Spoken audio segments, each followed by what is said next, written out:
Then the prophet Haggai the prophet and Zechariah son of Iddo prophesied. What did they do?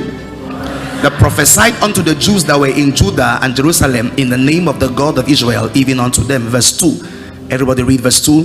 Then rose up Zerubbabel the son of Shealtiel and Jeshua the son of Jozadak, and began to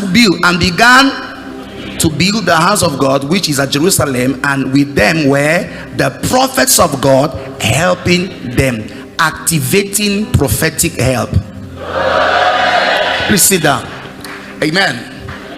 Now there is something which I picked in that.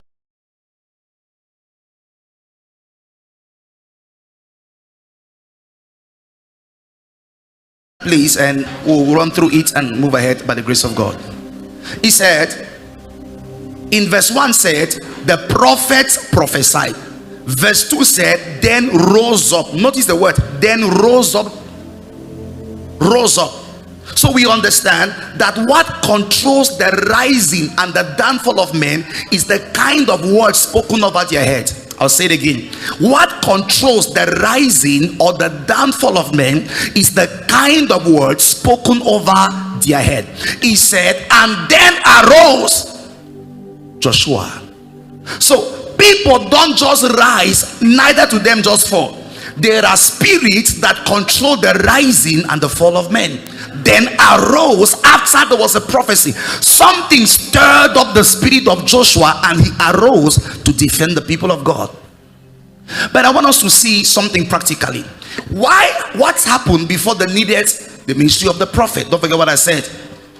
What controls the rising and the downfall of men, or the downfall of men, is the kind of words that are spoken over them. Can I speak a word over you? You will do well in life. You will see the grace of God. You will see the goodness of God. Say, prophet, prophesy. Let us see chapter 4 verse 23-24. And when the copy of King Artaxerxes' letter was read before Rehum and Shimshai, the scribe and their companions, they went up in a haste to Jerusalem and to the Jews, and made them cease by force and power. Verse 24.